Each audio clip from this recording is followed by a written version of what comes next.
ಎಲ್ಲರಿಗೂ ನಮಸ್ಕಾರ. ಲಕ್ಷ್ಮಿ ನಿಮ್ಮಲ್ಲೇ ಇರಬೇಕೆಂದರೆ ಸಂಜೆ ನಂತರ ಯಾವೆಲ್ಲ ವಸ್ತುಗಳನ್ನು ದಾನ ಮಾಡಬಾರದು ಎಂಬುದನ್ನು ತಿಳಿದುಕೊಳ್ಳೋಣ. ಪ್ರತಿಯೊಬ್ಬ ವ್ಯಕ್ತಿಯು ತನ್ನ ಜೀವನದಲ್ಲಿ ಯಾವುದೇ ದುಃಖ ಇರಬಾರದು ಎಂದು ಬಯಸುತ್ತಾನೆ. ಅದರಲ್ಲೂ ಲಕ್ಷ್ಮೀ ದೇವಿಯ ಆಶೀರ್ವಾದ ಸದಾ ತನ್ನ ಮೇಲಿರಬೇಕು ಎಂದುಕೊಳ್ಳುತ್ತಾನೆ. ಆದರೆ ಕೆಲವೊಮ್ಮೆ ಕಷ್ಟಪಟ್ಟು ದುಡಿದರೂ ಆರ್ಥಿಕ ಮುಗ್ಗಟ್ಟು ಎದುರಿಸಬೇಕಾಗುತ್ತದೆ. ವಾಸ್ತುಶಾಸ್ತ್ರದ ಪ್ರಕಾರ ನಾವು ಅಂತಹ ಕೆಲವು ತಪ್ಪುಗಳನ್ನು ಮಾಡುತ್ತೇವೆ. ಇದರಿಂದಾಗಿ ನಮ್ಮ ಜೀವನದಲ್ಲಿ ನಕಾರಾತ್ಮಕ ಶಕ್ತಿ ಬರಲು ಪ್ರಾರಂಭಿಸುತ್ತದೆ, ಧನಾತ್ಮಕ ಶಕ್ತಿ ಕಡಿಮೆಯಾಗುತ್ತದೆ. ಉದಾಹರಣೆಗೆ, ವಾಸ್ತುಶಾಸ್ತ್ರದ ಪ್ರಕಾರ ನೀವು ಸಂಜೆಯ ನಂತರ ಕೆಲವು ವಸ್ತುಗಳನ್ನು ದಾನ ಮಾಡುವುದನ್ನು ತಪ್ಪಿಸಬೇಕು. ಆ ವಸ್ತುಗಳು ಯಾವುವು ಎಂದು ತಿಳಿಯೋಣ. ಮೊದಲನೇದು, ಉಪ್ಪನ್ನು ದಾನ ಮಾಡುವುದರಿಂದ ಮನೆಯಲ್ಲಿ ನಕಾರಾತ್ಮಕ ಶಕ್ತಿ ಹೆಚ್ಚುತ್ತದೆ. ಸಂಜೆ ಉಪ್ಪನ್ನು ದಾನ ಮಾಡಬಾರದು ಎಂದು ವಾಸ್ತುಶಾಸ್ತ್ರ ಹೇಳುತ್ತದೆ. ಹೀಗೆ ಮಾಡುವುದರಿಂದ ನಕಾರಾತ್ಮಕ ಶಕ್ತಿ ಹೆಚ್ಚುತ್ತದೆ. ನಕಾರಾತ್ಮಕ ಶಕ್ತಿಯು ಮನೆಯಲ್ಲಿ ಉಳಿಯುವುದರಿಂದ ಮನೆಯಲ್ಲಿ ಅಪಶ್ರುತಿ ಹೆಚ್ಚಾಗುತ್ತದೆ ಮತ್ತು ಕುಟುಂಬ ಸದಸ್ಯರೊಂದಿಗಿನ ಸಂಬಂಧಗಳು ಹದಗೆಡುತ್ತವೆ. ವಾಸ್ತುಶಾಸ್ತ್ರದ ಪ್ರಕಾರ ಸಂಜೆ ಉಪ್ಪನ್ನು ದಾನ ಮಾಡುವುದು ನಕಾರಾತ್ಮಕ ಶಕ್ತಿಯನ್ನು ಬಲಪಡಿಸುತ್ತದೆ.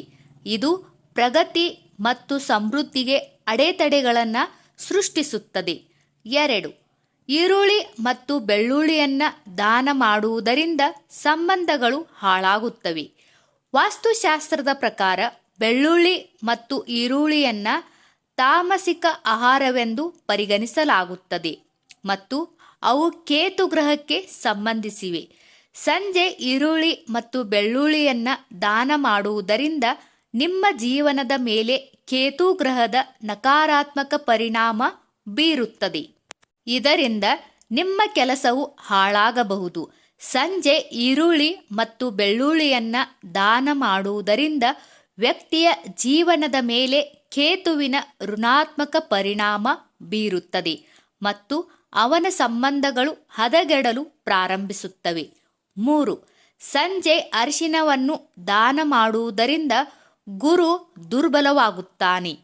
ಅರಿಶಿನವನ್ನು ದಾನ ಮಾಡಬೇಡಿ. ಸಂಜೆ ಅರಿಶಿನವನ್ನು ದಾನ ಮಾಡುವುದರಿಂದ ಗುರುಗ್ರಹ ದುರ್ಬಲಗೊಳ್ಳುತ್ತಾನೆ.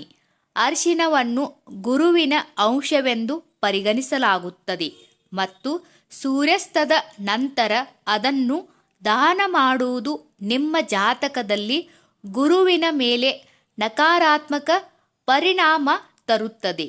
ಸಂಜೆ ದಾನ ಮಾಡುವುದರಿಂದ ಜಾತಕದಲ್ಲಿ ಗುರುಗ್ರಹ ದುರ್ಬಲವಾಗುತ್ತದೆ. ಆದ್ದರಿಂದ ಸೂರ್ಯಾಸ್ತದ ನಂತರ ಅರಿಶಿನವನ್ನು ದಾನ ಮಾಡುವುದನ್ನು ತಪ್ಪಿಸಬೇಕು. 4. ಸಂಜೆ ಹಾಲು ದಾನ.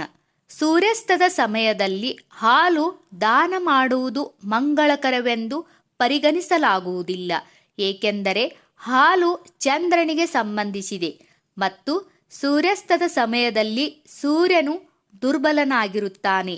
ಚಂದ್ರ ಬಲಹೀನನಾದರೆ ಮನೆಯಲ್ಲಿ ನೆಮ್ಮದಿ, ಸಂತೋಷ ಇರುವುದಿಲ್ಲ. ಮನಸ್ಸು ಕೂಡ ಚಂಚಲವಾಗುತ್ತದೆ. ಹಾಲು ಲಕ್ಷ್ಮಿ ಮತ್ತು ವಿಷ್ಣುವಿನೊಂದಿಗೆ ಸಂಬಂಧ ಹೊಂದಿದೆ. ಲಕ್ಷ್ಮಿಯು ಕ್ಷೀರಸಾಗರದಲ್ಲಿ ಹುಟ್ಟಿದವಳು. ಸಂಜೆ ಹಾಲು ದಾನ ಮಾಡುವುದರಿಂದ ಲಕ್ಷ್ಮೀ ದೇವಿಗೆ ಕೋಪ ಬರುತ್ತದೆ. 5. ಸಂಜೆ ಹಣವನ್ನು ದಾನ ಮಾಡಬೇಡಿ. ನೀವು ಸಂಜೆ ಹಣವನ್ನು ದಾನ ಮಾಡಬಾರದು. ಸೂರ್ಯಾಸ್ತದ ಸಮಯದಲ್ಲಿ ಲಕ್ಷ್ಮೀ ದೇವಿ ಮನೆಗೆ ಬರುತ್ತಾಳೆ. ವಾಸ್ತುಶಾಸ್ತ್ರದ ಪ್ರಕಾರ ಈ ಸಮಯದಲ್ಲಿ ಯಾರಿಗಾದರೂ ಹಣ ಕೊಟ್ಟರೆ ಲಕ್ಷ್ಮೀ ದೇವಿ ಅವರ ಮನೆಗೆ ಹೋಗುತ್ತಾಳೆ. ಸೂರ್ಯಾಸ್ತದ ಸಮಯದಲ್ಲಿ ಲಕ್ಷ್ಮೀ ದೇವಿ ಮನೆಗೆ ಬರುತ್ತಾಳೆ.